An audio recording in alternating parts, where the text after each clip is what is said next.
একজন জানতে চেয়েছে, শায়েখ আসলে পাবনায় দুটি শিশু বাচ্চা মারা যায় এবং এই দুই শিশু বাচ্চাকে জীবিত করার জন্যে তাদের শরীরের মধ্যে তেল এবং লবণ এবং বাজনা বাজিয়ে চেষ্টা চালানো হয় ঘন্টার পর ঘন্টা। এ জাতীয় রীতিনীতি এটি মুসলমানদের জন্য শিরকের অন্তর্ভুক্ত হবে কিনা? আসলে এই বিষয়টি আমাদেরও নজরে পড়েছে এবং সারা বাংলাদেশের অনেক মানুষই এই ভিডিও দেখে হতবাক হয়েছে। 2024 সালে এসে 24 সালে আপনি আমি মুসলমান হওয়ার পরে আকাশ প্রযুক্তির এই যুগে এই রকম কুসংস্কার, অন্ধ রীতিনীতি আমরা বিশ্বাস করতে পারি, এটা সত্যি অবাক লাগে। দুইটা বাচ্চা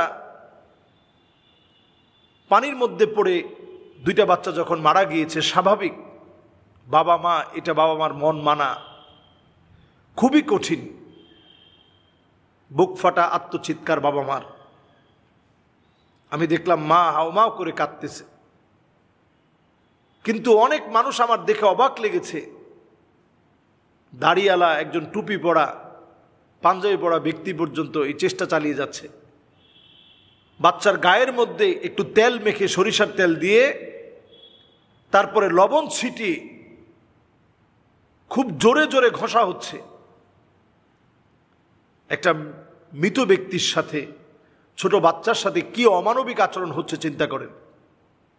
যেখানে ইসলাম তার গোসল দেওয়ার ব্যাপারে সাবধানতার সাথে তার সম্মান রেখে গোসল দিতে বলেছে। কারণ প্রত্যেকটা বনি আদমের একটা সম্মান আছে, আল্লাহ তাআলা প্রদত্ত একটা সম্মান আল্লাহ তাআলা দিয়েছেন। সেখানে অবাক হয়ে যেতে হয়, মুসলমানদের দেশে আমরা কতটা মূর্খতা এখনো বসবাস করছি, যে গায়ের ভিতরে একটু তেল দিয়ে লবণ দিয়ে ঘষাঘষি করলে একটা মৃত মানুষ জীবিত হতে পারে।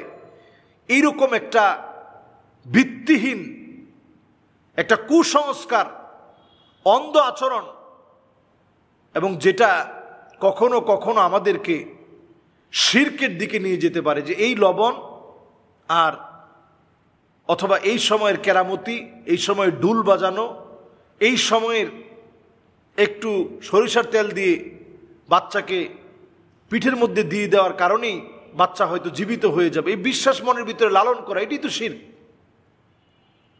শিরক সবচেয়ে বড় জুলম। এই জুলমটা পুরাপুরি এই জায়গাতে করা হলো। দায়িত্বশীল ব্যক্তিদের অবশ্যই এই বিষয়গুলোর ব্যাপারে, দায়িত্বশীলদের অবশ্যই সজাগ থাকা উচিত। পরিষ্কার মনে রাখতে হবে, এই পৃথিবীর সবচেয়ে ধ্রুব সত্য, যেই সত্যকে কোনো নাস্তিক অস্বীকার করতে পারে না, তার নাম হচ্ছে মৃত্যু।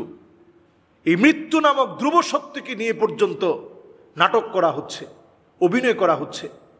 অথচ এই সময়ে আমাদের কাম্য ছিল, যে মা তার সন্তান হারিয়েছে, যেই পরিবার তাদের এই ছোট্ট বাচ্চাকে হারিয়ে ফেলেছে, তাদেরকে গিয়ে সান্ত্বনা দেওয়া, তাদের পাশে গিয়ে দাঁড়ানো, তাদেরকে গিয়ে বলা, আপনি সবর করেন, এই সন্তান যেন আপনার জন্য নাজাতের উসিলা হয়ে যায়।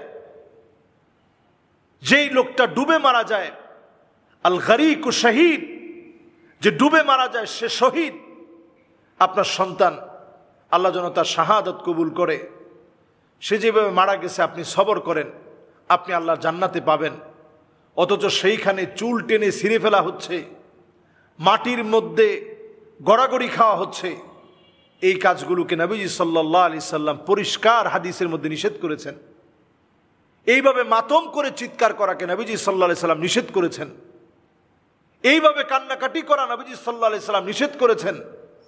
আপনি যদি এই সময়ে একটু আল্লাহ রাব্বুল আলামিনের শুকরিয়া আদায় করতে পারেন, আলহামদুলিল্লাহ, এইভাবে বলতে পারেন যে আল্লাহ আপনার সম্পদ, আল্লাহ আপনি নিয়ে নিয়েছেন, আমাদের হাতে তো আল্লাহ কিছু নাই। আল্লাহ, মন দুর্বল লাগে, চোখ দিয়ে পানি বের হয়, অন্তরটা চিন্তিত হয়। আল্লাহ, আপনার ব্যাপারে এমন কিছু বলবো না যেটাতে আল্লাহ আপনি রাগান্বিত হবেন। সিদ্ধান্ত মালিক আপনার। আমার এই সন্তানদেরকে দিয়ে আল্লাহ আপনি নাজাতের উসিলা বানিয়ে দিন। আল্লাহ আমাকে সবর এখতিয়ার করার তৌফিক দান করেন। ফাসবরুন জামিল ওয়াল্লাহুল মুস্তাআন। যেমনটা ইয়াকুব আলাইহিস সালাতু ওয়াস সালাম ইউসুফ আলাইহিস সালাতু ওয়াস সালামকে হারিয়ে বলেছিলেন, আমি আপনি যদি এমনটা আচরণ করতে পারি, এদের পাশে যদি এইভাবে দাঁড়াতে পারতাম, শিরক বাদ দিয়ে, কুসংস্কার বাদ দিয়ে, অন্ধ অনুকরণ অনুসরণ বাদ দিয়ে যদি দাঁড়াতে পারতাম, এটা বরং ফলপ্রসূ হতো। আমাদের দেশে আমরা অনেক সময় নিউমার ছড়িয়ে দিই, এবং এইটা দেখার জন্য আমি দেখেছি হাজার হাজার মানুষের ভিড় হয়ে গেছে যে একটা মৃত বাচ্চা জীবিত হবে। ডাক্তার যাদেরকে মৃত ঘোষণা করে দিয়েছে, হসপিটাল যাদেরকে মৃত ঘোষণা করে পাঠিয়ে দিয়েছে, এরকম বাচ্চা এখনই জীবিত হয়ে উঠবে। কয়েক ঘন্টা ধরে তারা তাদের কাজ চালিয়ে গিয়েছে, এর মধ্যে ডুল বাজানো হয়েছে। এই সব কাজগুলো ইসলাম সমর্থন করে না, এবং এগুলো আমাদেরকে শিরকের দিকে নিয়ে যায়, কুফুরির দিকে নিয়ে যায়। এই কাজগুলো আমি আপনি যদি বাদ না দেই, আল্লাহর আদালতে প্রশ্নবিদ্ধ হতে হবে। আমরা আল্লাহ রাব্বুল আলামিনের কাছে ফরিয়াদ করি, যেই পরিবার তাদের সন্তানদেরকে হারিয়েছে, আল্লাহ রাব্বুল আলামিন যেন সবর এখতিয়ার করার তৌফিক দান করেন। এই জাতীয় কর্মকাণ্ড যেন আমরা ভুলে করে থাকলে এখন থেকে নিজেদেরকে যেন শুধরে নিই। কোনো সন্তান চলে গেলে আর হায়াতে ফিরে আসে না। নবীজি সাল্লাল্লাহু আলাইহি সাল্লামের নিজের সন্তান চলে গেছে। ইব্রাহিম যখন চলে গেছেন, নবীজি কাঁদতেছিলেন। সাহাবায়ে কেরাম বলতেছিলেন, নবীজি আপনিও কি কাঁদেন? নবীজি সাল্লাল্লাহু আলাইহি সাল্লাম বললেন, ইন্নাল আইনা ইয়াদমা, চোখগুলো অশ্রুসিক্ত হয়, ওয়াল কলবা ইয়াহজান, অন্তরটা বিগলিত হয়ে যায়, মায়া লাগে। ইন্না ইব্রাহিম লামাহজুন, ইব্রাহিম তুমি আমাকে বড় চিন্তিত বানিয়ে দিয়েছো। কিন্তু আল্লাহর ব্যাপারে এমন কিছু বলা যাবে না যেটাতে আল্লাহ রাব্বুল আলামিন রাগান্বিত হয়ে যাবেন। মাআযাল্লাহ, আল্লাহ রাব্বুল আলামিন আমাদেরকে এই জাতীয় কথা, এই জাতীয় কাজ থেকে আল্লাহ আমাদেরকে হেফাজত করুক। আসসালামু আলাইকুম ওয়া রাহমাতুল্লাহি ওয়া বারাকাতুহু।